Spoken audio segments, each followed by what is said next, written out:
Boxing update mga tol, inanunsyo ng IBF ang title fight pagkatapos hubaran ng sinturon si Canelo Alvarez. Ang paghahari ni Canelo bilang super middleweight undisputed champion ay nagwakas matapos tanggalin ang kanyang titulong IBF. Ito ang naging parusa kay Canelo matapos tumanggi sa ipinag-uutos na mandatory defense. Walang interes si Canelo laban sa number 1 challenger na si William Miscal. Dahil bakante ngayon ang IBF belt, nag-anunsyo ang governing bodies kung sino ang dalawang maglalaban para sa bakanteng titulo.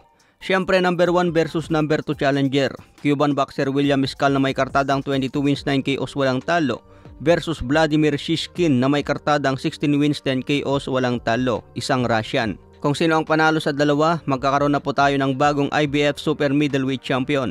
Sa ngayon, makakasagupan ni Canelo Alvarez ang mas bata at mas gutom na si Edgar Berlanga.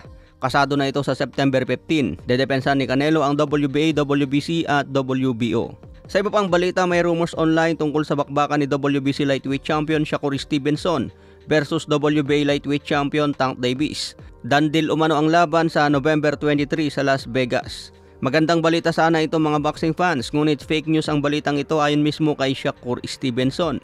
Mababasa sa isang post ni Stevenson, "This is fake. Peke ang balita galing sa IFL TV." Pero ayon sa trainer ni Tank Davis na si Calvin Ford, target nila ngayon si Shakur Stevenson at papadalhan ito ng kontrata. Sa ngayon, wala pang balita mula sa kampo ni Tank Davis tungkol sa negosasyon kay Shakur Stevenson. Ito ang abangan natin sa susunod na updates. Sa iba pang balita, makakaharap ni Terence Crawford si Madrimov ngayong linggo, August 3 sa BMO Stadium sa Los Angeles. Ito ang unang laban ni Crawford sa 154 pounds. Lumaban agad sa WBA Super Welterweight Champion na si Madrimov. 7 taon na mas matanda si Crawford, edad 36, samantala si Madrimov edad 39.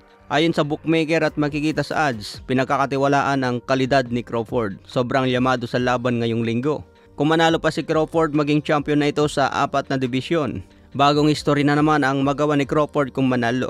Abangan din sa undercard si Pitbull Isaac Cruz. Dedepensahan ng WBA Super Lightweight Belt kontra Jose El Rayo Valenzuela. Ayon sa interview ni Pitbull Cruz sa Fight Hub TV, sinabi ni Pitbull kung manalo siya kay Jose Valenzuela, next target niya si Tank Davis, Ryan Garcia, Teofimo Lopez at Shakur Stevenson. Ito ang 4 sa listahan ni Pitbull Cruz.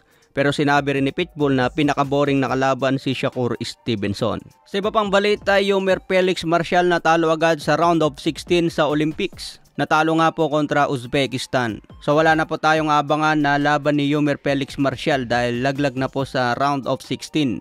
Sayang mga tol dahil malalaki ang nakakalaban ni Marcial dito sa 80 kg category. Siguro ito na ang panahon ni Marcial para mag-focus sa professional boxing.